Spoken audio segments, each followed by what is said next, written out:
Good evening. It is the 13th of June, 2013. This is Time to Live podcast with Quad, Rev, and Travis. I am one of your hosts, Rev, my compatriot Quad. Hello.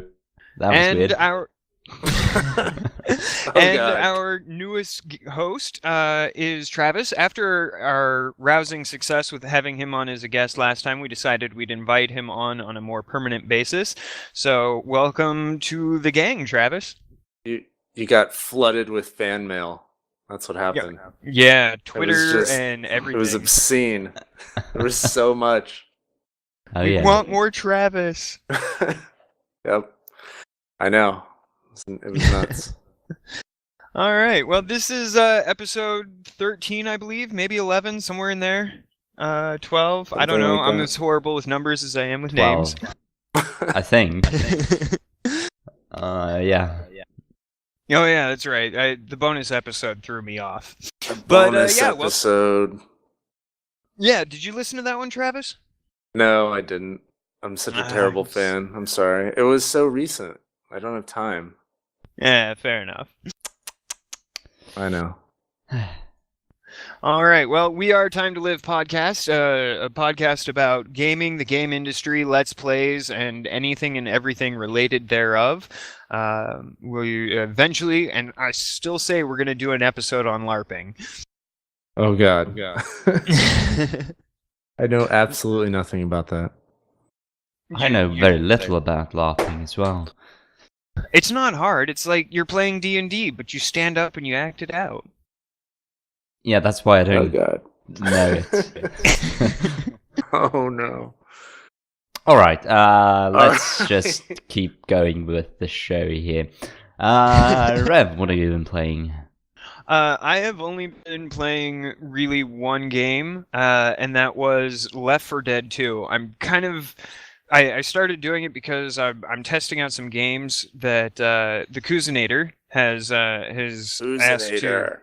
Yeah, he's asked me to record audio commentary for what I started calling the prank LP. I'm recording commentary to the game. He syncs it up to unrelated video, and we're releasing it as though it's an actual LP. So I was playing around with Left. Go ahead. It's just crazy. Did he actually release one of the episodes yet? Oh, really? Not yet. He says this weekend should be the first one. That'll be funny. So it's Left 4 Dead gameplay. No, it's commentary for Left 4 Dead, but he plays some other game in the video? Well, this is actually the second game. He asked me to do a different game. Okay. For the second episode. So I was playing around with it, and I played the first one, put a couple hundred hours into it with some friends, thoroughly enjoyed it, and despite that, I'm not having as much fun with Left 4 Dead 2 as I did with the original. We were considering doing Left 4 Dead 2 on my stream, if you want to come hang out. Watch and comment? Play. You should play. Are you streaming it over the Xbox? No, oh, you're playing on Xbox. Yeah. No, then no. I could guess commentate, but I can't do PC games at the moment. Unfortunately, it's not cross multiplayer. How come no games are cross-platform? That pisses me off so much. Borderlands was thinking about doing it, or Borderlands 2. Eve. Okay, Eve. Yeah, well, it has not even Eve. Well, unless you count PC and Mac. No, it has the whatchamacallit, the shooter Dust? game. Yeah, but Dust is a completely separate game, and it's not cross-platform because Dust isn't supported on PC. No, it's supported on. I don't know how it works. I just heard about it.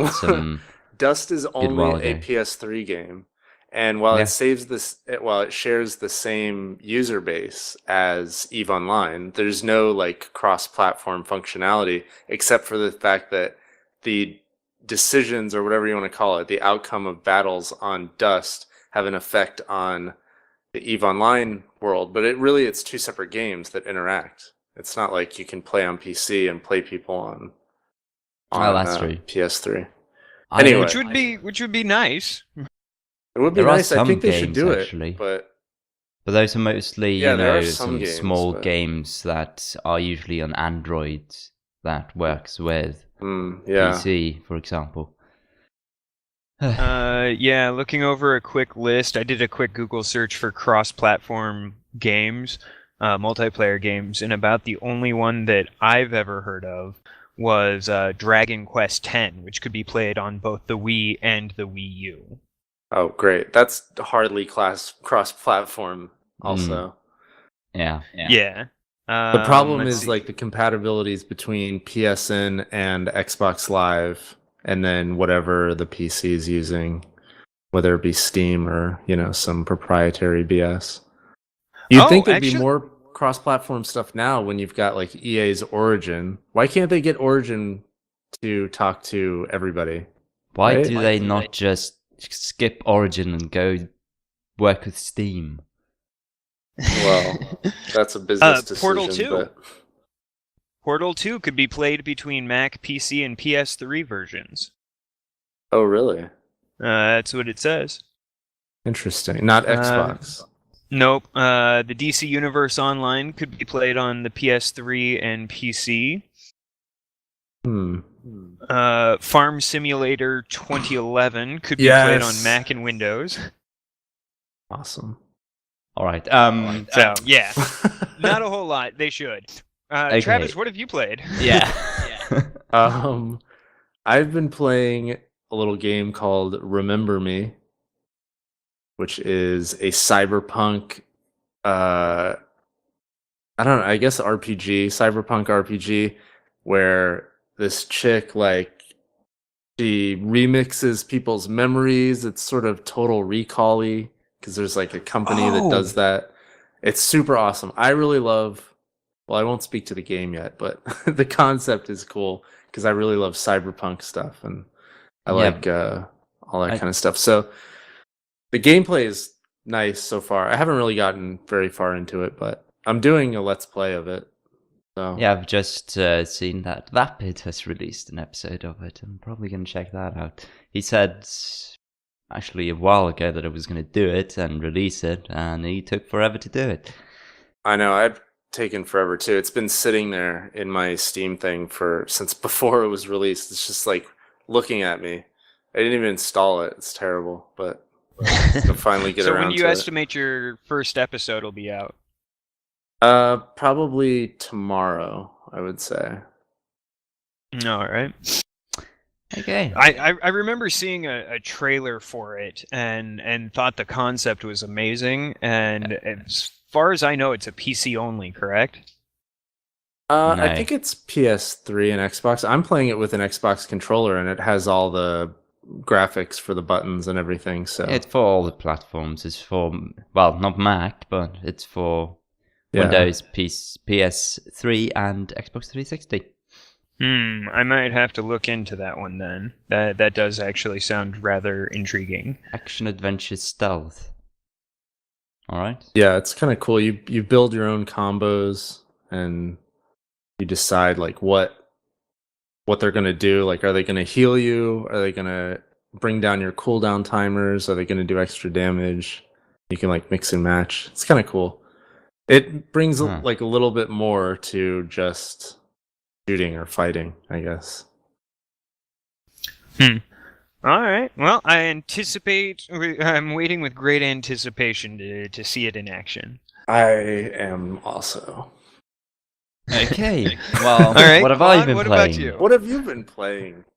I've been playing mostly 3 games this week. Who would have thought? Dota 2.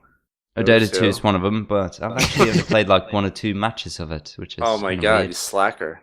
Yeah, and then I played Scrolls, which is one of Notch's games. I've been having some fun with it, but it's not working for me anymore, so I need to troubleshoot that. It's what is it? A card game? Yeah, a card game. Yeah, what? That's all I have to say. A card game? Yeah. What does that mean? It's a, well, it's not like Magic. Is it that Steam card game that everyone's been trying to get me to play? I don't know. It's a card What is game. that thing? Scrolls? You should just Google it. It's not that hard. It's called literally card game. If I type in a search for card game, I'm gonna have like millions of results. Yeah. It's called Scrolls. Oh. Scrolls. Didn't I say that? Yes, I did. Where would games that I've never installed? Oh, okay. Steam Trading Card Beta Access. Is that what it is? No, it's Scrolls. Oh, Scrolls.com. Well, what the hell is Steam Trading Card Beta? I have no idea. And why do people keep sending it to me? I don't know. Steam Trading Card Beta Access grants early access to Steam Trading Cards Beta, game badges, blah, blah, blah. So it's not Scrolls. No. But what is the sell button? I'm going to add it to my library and see what happens. Cool. Yeah, so it's Scrolls and Europa Universalis 3. That's exciting. Yeah, it's a really good game. It's quite old. Europa Universalis 4 is coming out later this year, as far as I know. And I'm going to pick it up on launch. No question there. It's another one of Paradox's games. It follows the same format as Hearts of Iron, Crusader Kings 2, and Victorian, something like that. Yeah. Oh, okay. Good game. Good strategy. You've been playing a lot of it, I noticed. Yeah, I have. Yeah. I play with a mod, so Death and Taxes. Really good. Europa Universe, Napoleon's Ambition. Okay. Is that what it's called? It's probably one of the DLCs. Maybe. Yeah. Okay. Yeah. So that's been fun. And do we have a featured Let's Player? Oh, God. No. Quick, I'm logging into YouTube. Who do I have? Quick. You guys are really not prepared at all, are you? I kind of wasn't prepared. I have none either, so. Featured Let's Player. Just feature ourselves. Let's play. DS Reverend. Look him up on YouTube. He's amazing. It's awesome. No, actually, how about Lehan Black, our good buddy Blackbeard? You've done already done that. Sure. Oh, okay. What about Run Rome Run? I don't think you've featured him. Oh, okay. In that case, that's who I'm gonna go with. Right, Run. Yep, good friend Rome, R3, and met him in the IRC. Got a lot of good energy. I started watching him specifically for his Final Fantasy VIII LP, and I'm a horrible slacker, and things just keep piling up in my to-be-watched queue. So I have yet to finish it, but I'm about halfway through. He's currently doing, just wrapped up Digimon. Before that, he did a Platinum Pokemon Nuzlocke. And he's doing a co-op of Dungeon Defenders with Blackbeard and Muffins and I want to say Sass. So, really cool guy. Sounds Recommend good. you check it out. Oh, and he did Majora's Mask. Good. Awesome. Right. I'll just jump in with the Raven Valor 95. Raven Valor. Yeah, he's actually grown a lot. He's got 730 subs now. I think in February? Was that when he started doing reviews? Yeah, as soon as he started doing indie-only reviews, he got a lot of subs. Bigger, yeah. Yeah. He also joined Machinima. I don't know if that has anything to do with it. He actually joined Machinima before that. Oh. Yeah. Yeah, he's my Machinima bro. Yeah, so he does a lot of good stuff. Has some really funny LPs. He does talk very swiftly though, so you need to. He's also Australian. specific style, let's say. Yeah, yes. Unique style. Yep. Okay, I'll have to. I don't know. I'm sure I've watched some of his stuff in the past. I just He used to be involved with like the Reddit Let's Play, but he left for some reason. Yeah, one of the sniper games, V2. Didn't you watch that?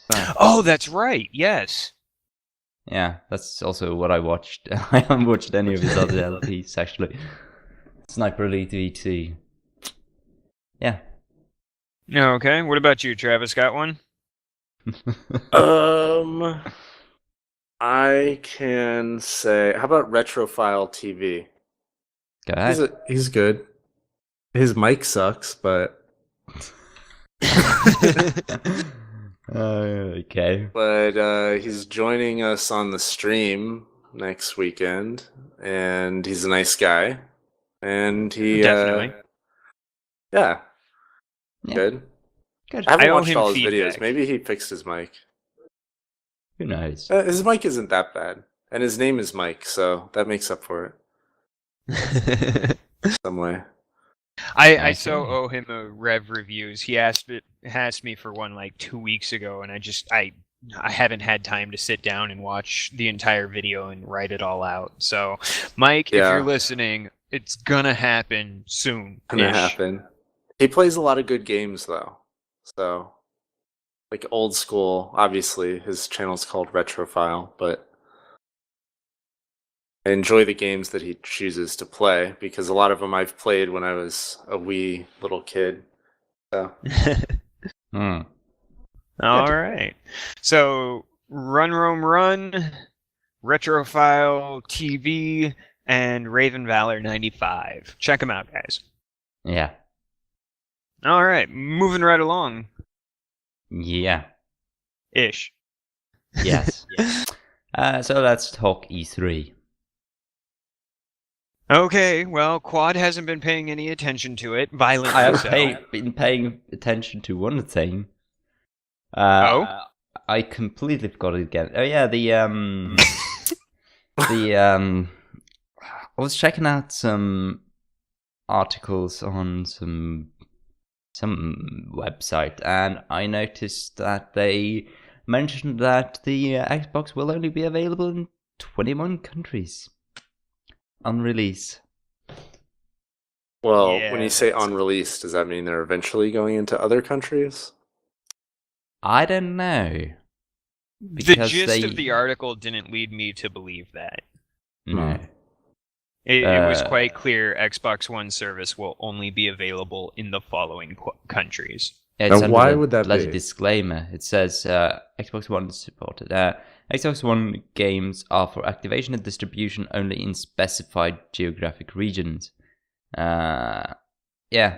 So you will only find it in certain countries. You know, the bigger ones like the US, the UK, Australia. Actually, a lot of European countries. Yeah. Norway's one of them, of course. You know, it's mostly the rich countries that are included in this. I suppose that would make sense. Yeah. And the PS4 is region free, right? Correct. Yeah. Yes. So go buy the I don't know PS4. what they're doing.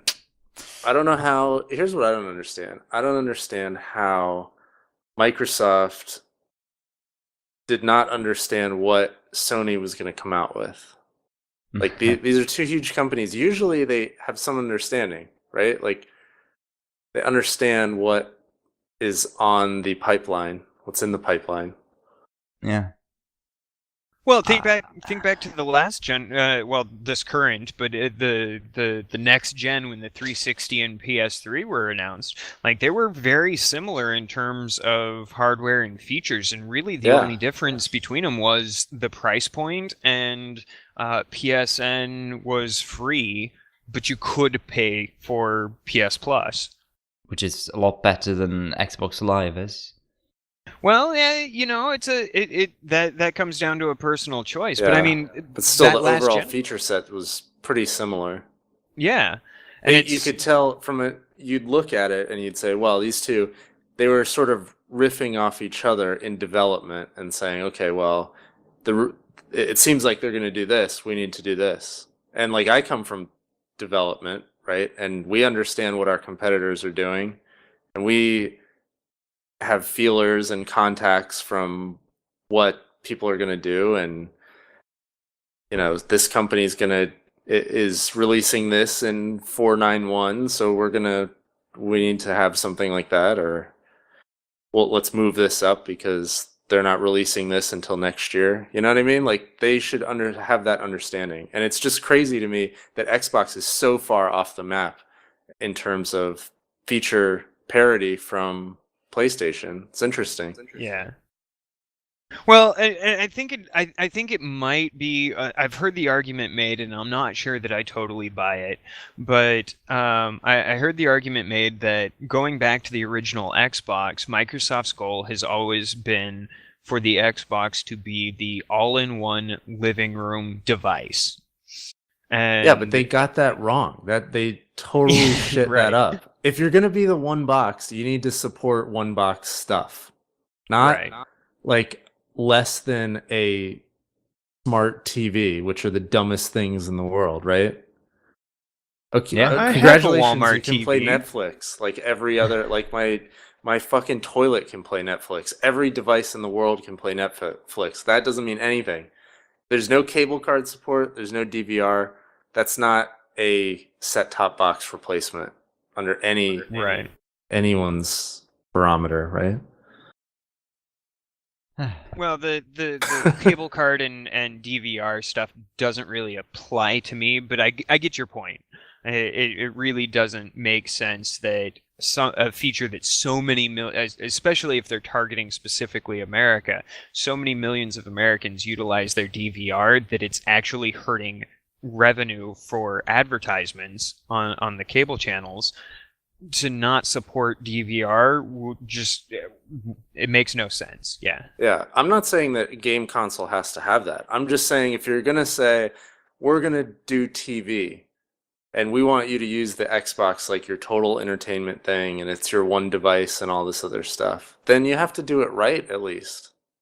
Yeah, you have to have the features that will allow me to do that. I'm not gonna buy an Xbox under the like saying, well, it's cheaper than a TiVo, or it's not cheaper than a TiVo, but it will replace a TiVo, and it will also replace a game system, and et cetera, et cetera. But only if you have internet. Yeah, only if you have internet, and only if and it doesn't really replace it because there's no DVR, and I still need a cable box because there's no cable card support. So it's kind of shitty, it's not replacing anything. It's just another pass-through that is going to do something. I don't know. Yeah. Well, and at this point, it really, I don't know. The conspiracy theory thing about how the NSA and all of that. I think we kind of mentioned that before in the bonus episode. But with Microsoft being one of the major companies that the NSA has been pulling information from, granted it's only metadata, but I can see that being a legitimate concern for people. Me personally, I'm not of the opinion that if you have nothing to hide, you don't need to worry. I'm of the opinion that if I have nothing to hide, then I should still protect my ability to do so. But, there are people that are legitimately concerned about that, and rightfully so. Wait, that what? That Xbox is going to steal your data or whatever? Yeah. Sell it to the NSA? Not even sell it, but not just sell hand it, but over. have it captured or given up or whatever. A lot of people, I don't know. People are so disconnected from the reality of the situations. Newsflash, everybody, we use Facebook data to push ads to you. Yep. Not me, I use AdBlock. Well, if you use AdBlock, fine, but if you go on Twitch TV and everyone loves Twitch, guess what? And you're signed into Facebook, we're pushing ads to you based on that information. Well, the Facebook ad thing is actually illegal in Norway, so... Oh, okay. Well, you lucky bastard. Well, specifically the ones that pop up in your feed are illegal. Oh, interesting. Well, no, But I get is it your illegal point. to get the demographic data, I wonder? So if you look at a Twitch ad, we would say we know that this user is this age and has this type of demographic data. Well, I think it's illegalized, yes. That's good. I mean, Yeah. I don't have like a position for or against it. I just there's so many, like every ad that you see is programmatic these days on the internet, I should say, right? Yeah. So, I mean, if a company is not using programmatic data, they're not, or programmatic advertising, they're not really competing in the market.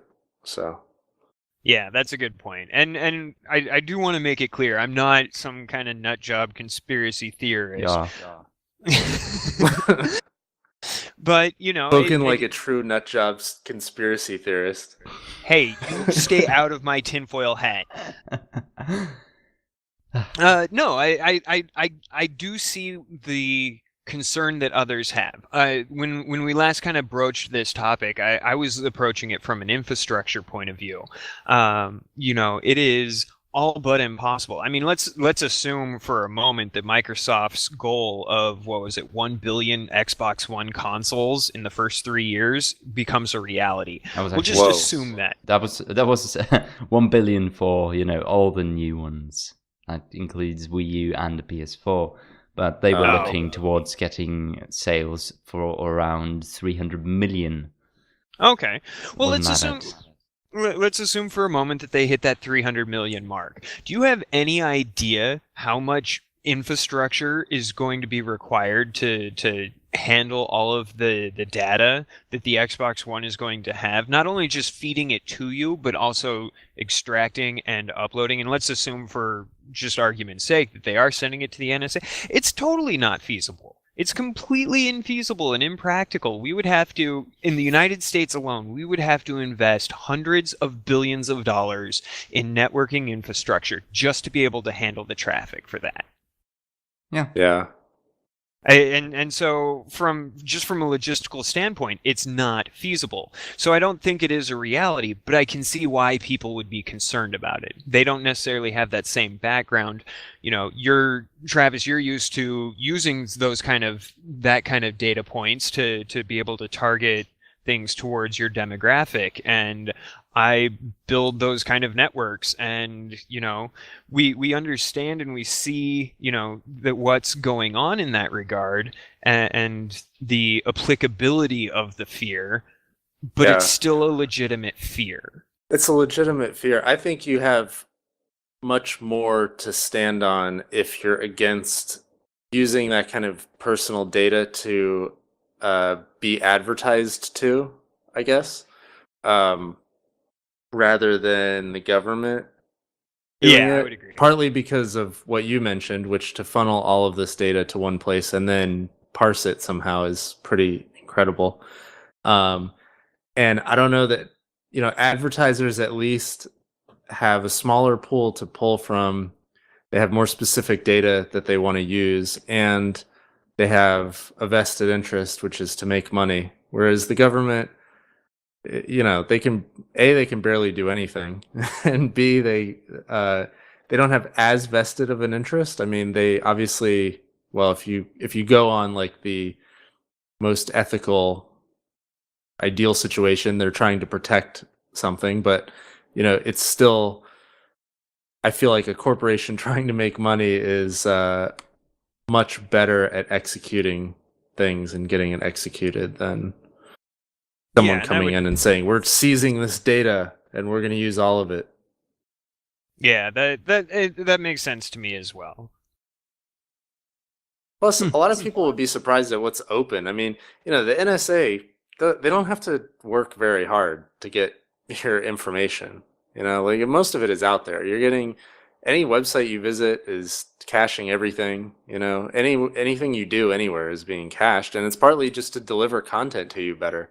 So, you know, it's not like they're saying, well, we have to break through all of this stuff in order to get your data. You know, a lot of it's just out there. Most people don't have filters on their Facebook.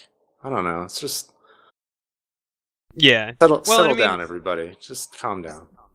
coming from a co-location background where I'm at right now, I mean, it's as easy. I can't give details about the situation, but I can say in one particular instance within the last month, I was faxed over a court order and a search warrant to turn over documentation going back 5 years, or as much of it as we could, on a particular internet circuit that we provided, this particular IP address.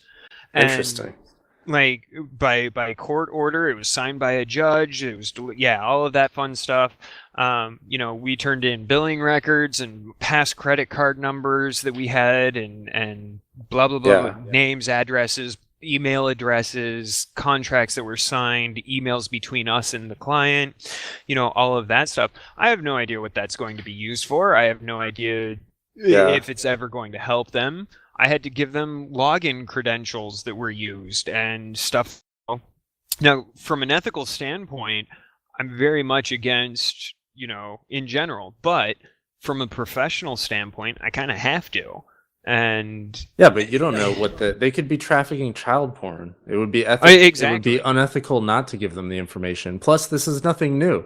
Just because people treat it as new because you're getting different data, and now we're into getting like cached data and metadata and all this other stuff that's sort of new. But a court order or a subpoena to get a bunch of files from a company, or go in and get all the computers from a company, or all the file cabinets, back in the 80s, like a stock, like a penny stock ring in like the 80s and 90s, they'd go in and seize all the friggin' file folders and shit, I mean, it's not much different. It's just the technology's changed.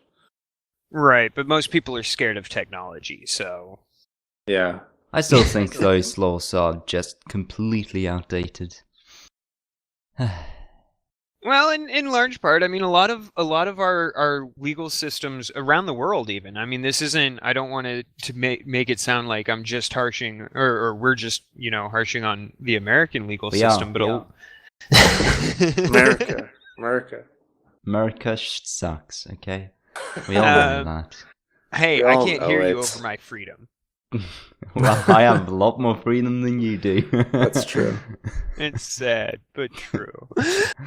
But no, I mean, around the world, a lot of the laws that have been in place and have been perfectly functional for hundreds of years are becoming rapidly outdated. I mean, just look at intellectual property and copyright and patent law. Like, patent law hasn't changed in something like, 450 years? But we're having to go to court because a game developer sat down and was looking at a problem that he was facing and wrote out an algorithm on his own volition, with no code stealing or anything else, wrote out an algorithm to solve this particular texture mapping issue that he had, and he was sued because some other game developer in another country or another state came up with that exact same algorithm. And this is a basic mathematical computational algorithm, and anybody should be able, with enough creativity, should be able to look at that and go, oh, this makes perfect sense, and invent it on their own. So at what point do we Well, I don't think that algorithms and anything mathematical should be able to be patented. They should be. Stupid. Well, I agree with you, but let's take it to the physical realm. Apple owns the patent for a square object with rounded corners and a button. That is what their patent reads. Yeah, there's tons of that stuff. There's businesses that are built on getting patents as vague as possible in order to sue other companies. There was a company in the 90s that was going around and suing porn sites because they apparently owned the patent for delivering video over the internet. Which is just ridiculous. And what's so funny is this business going around sending cease and desist, suing these like porn sites. because they knew that the porn sites would just write them a check for like 10 grand or whatever. They weren't emailing Google and getting their lawyers involved with Google because they know they would get crushed in a second. So they make a business based on settling out of court to not deal with the hassle of being sued, but they don't want to actually fight the patent and get behind it. And it's retarded. And it's mostly because the patent office doesn't understand what these, especially these technology and science patents that are coming in, they don't understand how to interpret them or what they are. So they go through their own filters and searching and whatever, but they don't really have a real understanding of what it is that someone's trying to patent. Yeah.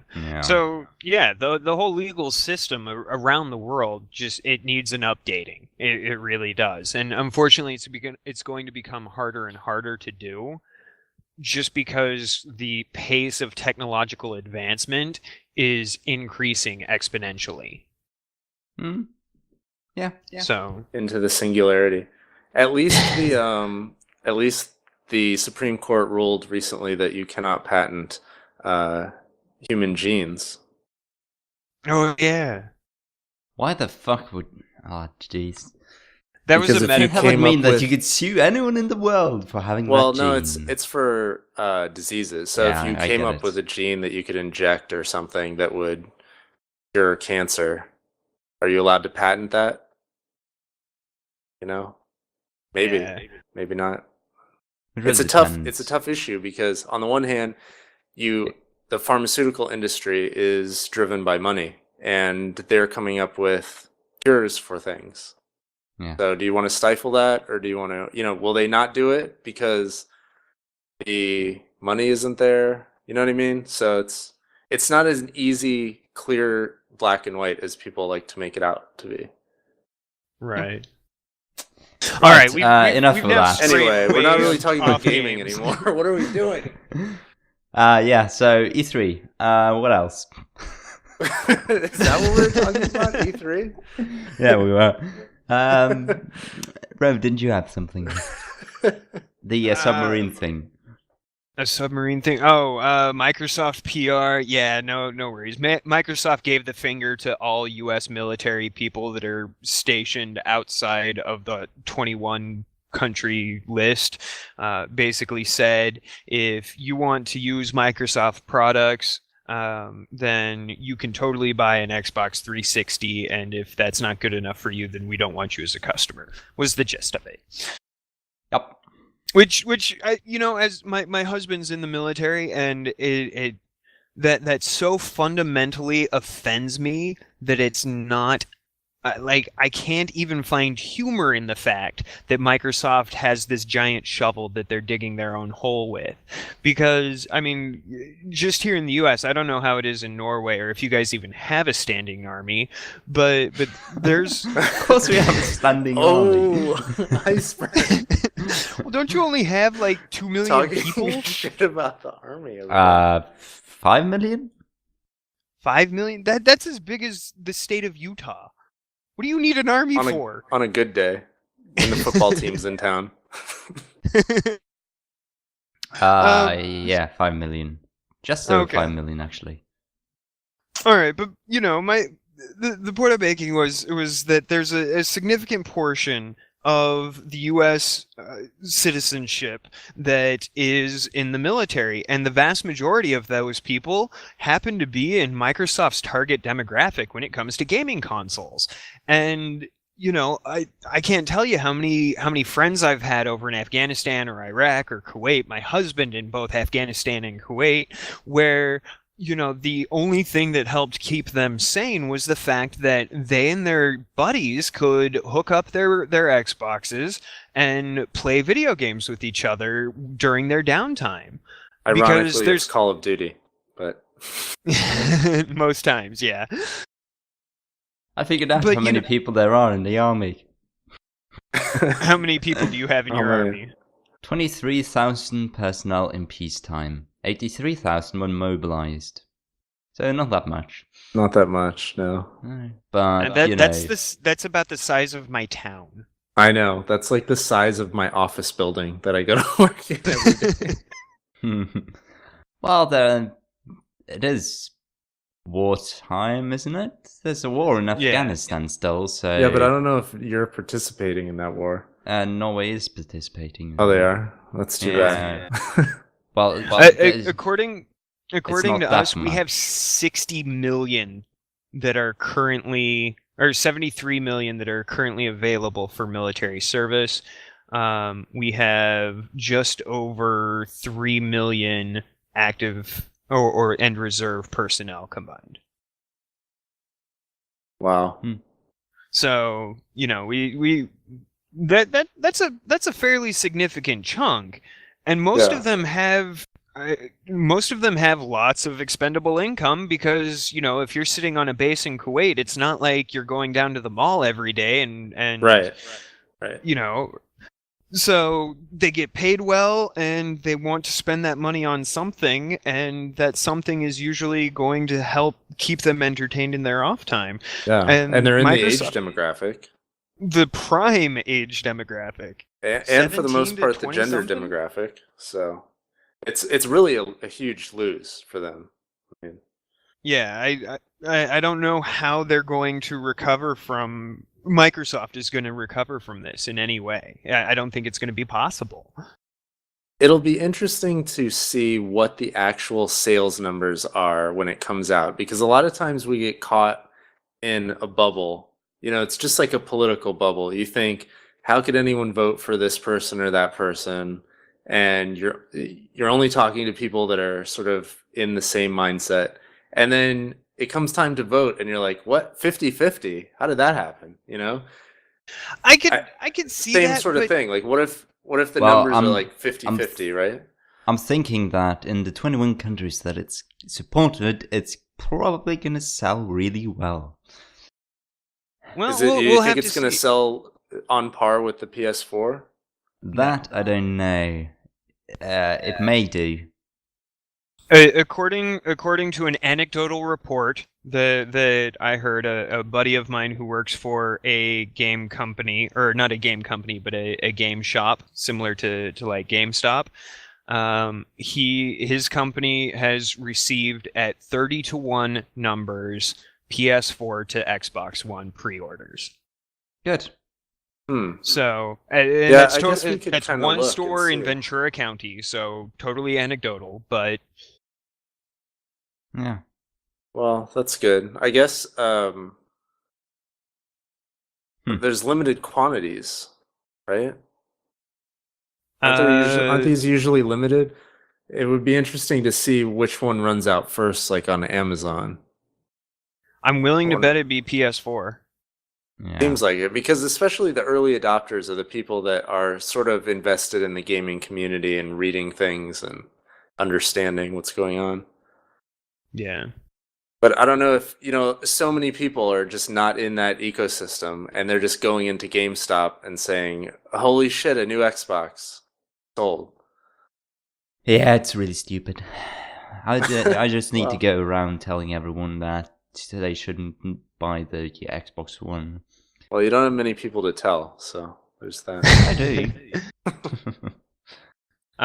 Well, here we go. Amazon UK, the retailer has confirmed that as of June 11th, or as of June 10th, Microsoft started the day leading by 2.8%, and then the tables flipped, and the PS4 now leads by over... let's see. PS4 is at the top, PS3's The Last of Us is in second, and Xbox One in third. In terms of numbers. Well, that's interesting, because The Last of Us is also a PlayStation exclusive. Yeah. But it's coming out, today. Tomorrow. That's true, today, and it's on a different cycle. Not a lot of games are released on Fridays. Well, it's the 14th here, so... Oh. It's 4 a.m., goddammit. Well, that doesn't count. It does. It really barely does. Counts. I'm gonna see. I'm hoping I can buy it off the PS Store and just download it. Yeah, while you're sleeping. Well. You got to tell me if it's if the co-op works. I woke up like at 11. I wish someone you're would on break a the non-real embargo schedule. and I could watch a video on the co-op. The Last of Us. I haven't really searched, but I don't know if into there's that. co-op. I have no All right, idea. what other Well, that's exciting multiplayer, gaming news can we, or political topics can we solve on this podcast? I there's told you so much. Go ahead. Go, no, you go. Okay, I announced it on my Facebook and Twitter. I solved Microsoft's problem. Like, I know how they could turn it around completely. Mm-hmm. How is that? So they want everybody to move to digital because, blah, blah, blah, it's cheaper, whatever. So if you buy the game and it's the complete and full game on a hard disk, it is $60, say, or whatever the going market rate is, as it currently is. And there are absolutely no restrictions upon that disk. If you have the hard disk, you can play it anytime, anywhere. It doesn't matter if you have a connection or not. If you buy a digital-only copy, which they knock off down to $45, then you have the online restrictions and the heartbeat check is required. Whoa. You're telling me that you want me to save cost and then pass that cost savings on to the consumer? I know, right? Get the hell out of this meeting. You're fired. You just threw me out the window, didn't you? That's what the executives would say. Like, what the hell's wrong with you? How dare you? How dare you? But think about the goodwill that would generate. I mean, if Microsoft came out tomorrow and said, "Look, we heard that you guys are really all very upset, so this is what we're going to do. We're going to modify it in this way." I don't think most people would have a problem with it. I probably still wouldn't buy it because of the fact that they thought that would be a good idea to begin with, but it would be a step in the right direction. Yeah, that's what they should do. That the best PR move, I agree, would be to say, "We heard you. We've modified our plan because of you." That would be a good. It doesn't seem likely, but I think that would be a good PR move. Damn it, Microsoft should hire me. I could make them millions. Yeah. Yeah, just call them. Call them up. Just drive up there. Yeah. Drive up to Redmond. It's like a 16-hour drive. Yeah. If you want the job. You could fly, I suppose. You don't want to live in Seattle, though. No, it's too rainy. Way too rainy. The suicide rate is way up. Everyone still listens to Nirvana.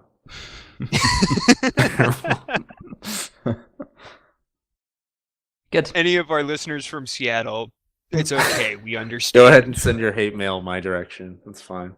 Yeah. TTL Podcast at gmail.com. Just send it to noreply@ttlpodcast.com.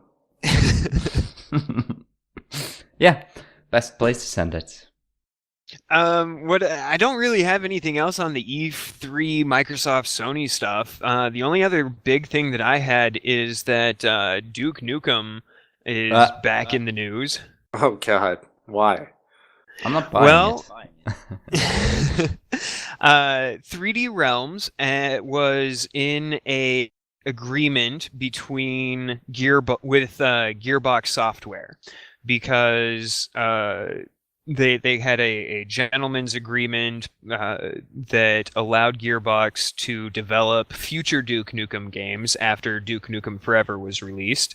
And they decided apparently that the Gearbox president and 3D Realms founders, they'd all been friends together, and they had a falling out that after the deal had closed, Gearbox refused and failed to make any substantial royalty payments that were due as part of the purchase agreement.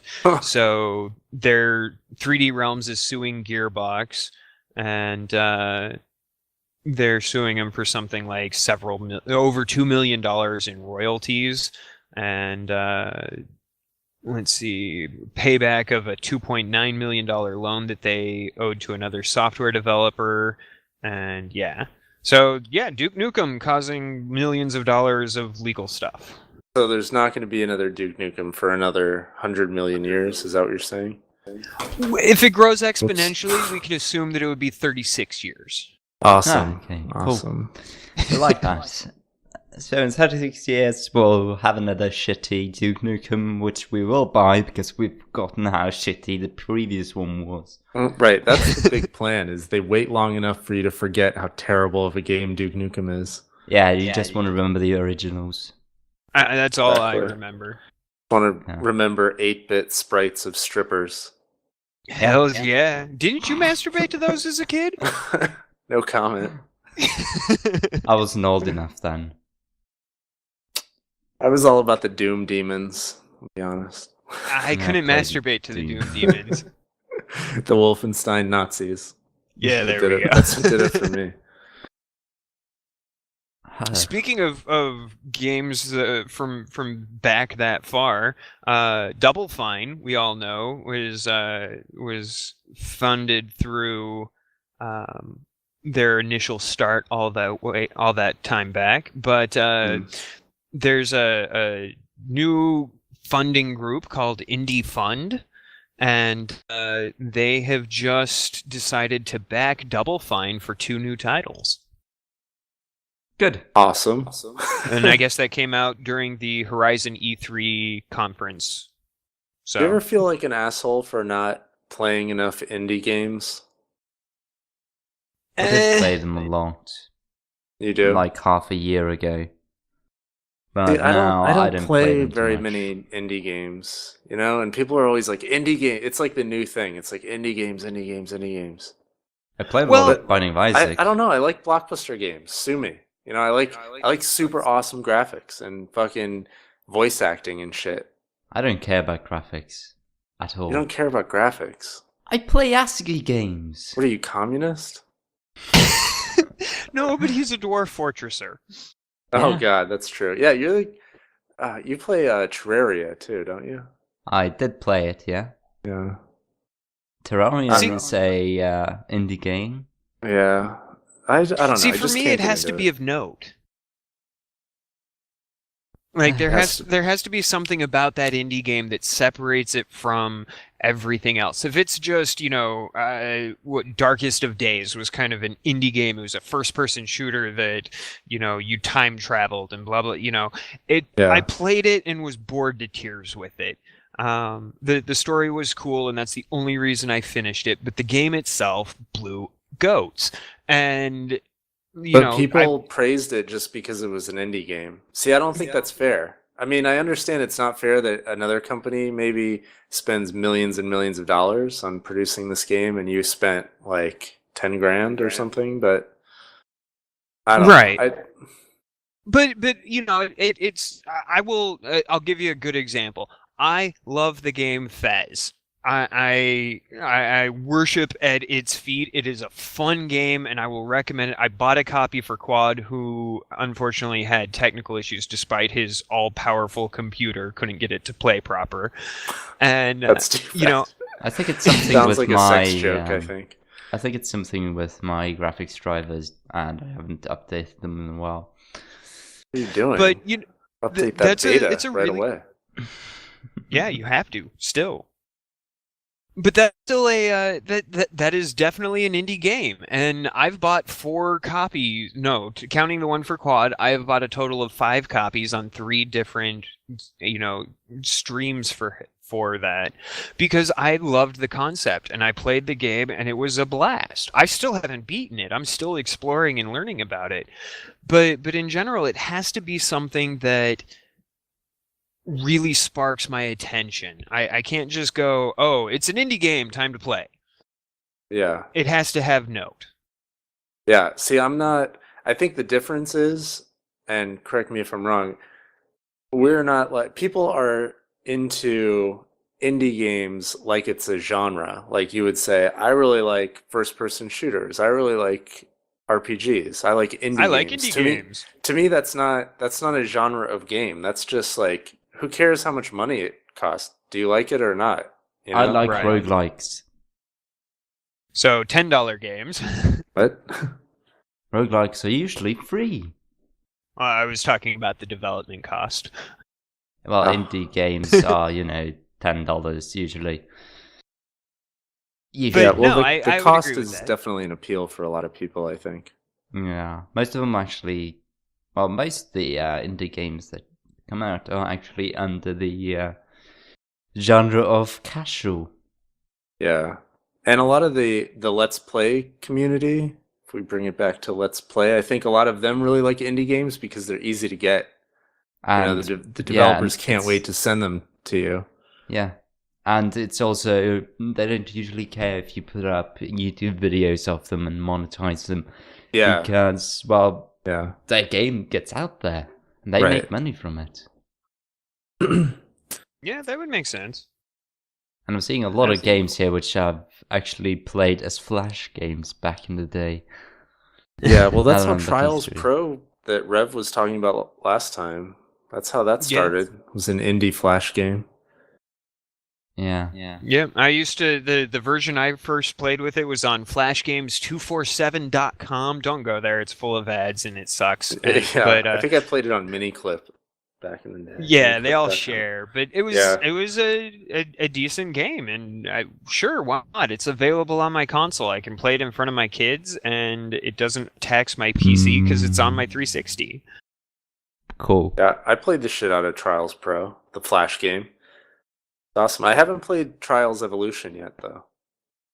I was actually considering picking it up because I like those types of games. Did you check out AKA Mike B's videos? Who? I don't know if I mentioned that last time, but the Let's Player named AKA Mike B does a Trials series called Will It Donkey? And there's a donkey bike in Trials Evolution. Oh, yeah. It's like the shittiest bike, I think. Mm-hmm. And so he does a Let's Play like every week or every day, I think, like a lot, way too much for a normal person. He downloads a custom map from some, like a community map, and sees if he answers the question, will it donkey? So he plays it with the donkey. And with the shittiest thing ever. And it like, so many people are into it. He's gotten so many viewers from that. He's like celebrity status now. Crazy. I'll like have people to check that out. Participate. They try to donkey the maps. Apparently it's only there's a got lot 16 of videos too. What? He's only got 16 videos of Will It Donkey. Oh, really? Oh, yeah, that disappoints me. I'm sorry. Like 600. Well, he might have a lot more Trials Evolution videos, though, if you look into it. All right, I'll bookmark him, add him to my watch list. So, all right. Well, we've kind of covered everything from tinfoil hats to big pharmacology. Been a long dark road on this podcast. And we are kind of hitting the hour mark. I know we talked about maybe expanding this out to 90 minutes as necessary, but I think we kind of hit a good balance in this one. What do you guys think? Yeah. Yeah, I think an hour is good. Well, we can still have a roof of 1.5 hours. So we don't, go above that. You gotta leave the people wanting more. That's the key. If you think you have a little more for another... Well, we could talk about it offline. I used to do a radio show, and my radio producer always used to tell me, because I used to say the same thing, I wish the show was longer, and he'd be like, if you condense what you wanted to talk about in that 30 minutes, that extra 30 minutes, you want to do an hour and a half, if you say, well, I got to get all this stuff in an hour, it'll be a better hour show than your hour and a half show. Well, we don't plan that well. I know, but for future reference, that might be a good way to go. Yeah, I'm not going to plan. Fuck planning. Nope, well, maybe Travis will interject some of that business acumen that we so desperately need. Yeah, well, I don't know. Right. Travis, all right. Well, yes. Yeah. What will you be playing? I'll be playing the Remember Me game, Cyberpunk game, because I'm doing a Let's Play of that. So I'll probably just play that. I don't have enough time to play all the games you play. Good. Rev? End of conversation. Moving on.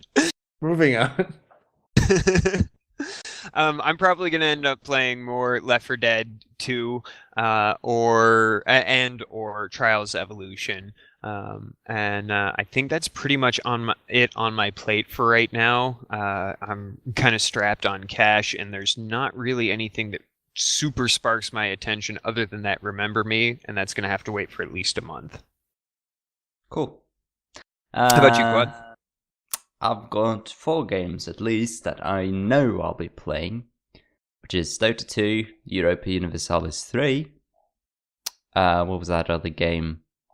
Cataclysm Scrolls? DDA? Scrolls? I don't know if I'm going to be playing... The Steam trading card game, I think that was it, right? And The Last of Us, which will be coming out in... I don't know when. I'm hoping in a few hours. Yeah. Oh, yeah. The Last of Us. Dude, I've got to get that. Now you got me all excited for it. Yeah, do you know what time it's coming out on the PS probably midnight. I don't know. We'll look it up. But if you're on PS3, you're getting it for PS3? Yes, I am. Yeah, we should hook up. In both senses of the word. Brown chicken, brown cow. Right, I'm gonna go find my PS3 and hook it up to my monitor. Okay, can't wait. Or maybe I'll just put up another one. Awesome. On the note of Intercontinental getting it, that has been Time to Live podcast for this week, and thank you for joining us. I'm Rev signing out. Travis. Do we all need to sign out? Yeah, it's nice. Go ahead, Travis. What? Everyone already knows. I always go last. Oh, okay. I am Travis. And he says goodbye. Goodbye. Right, goodbye, so internet people. This is the end of the TTL Podcast, episode 12. It's been Rev, Travis, and Quad. Thanks for watching. See you next time. Bye.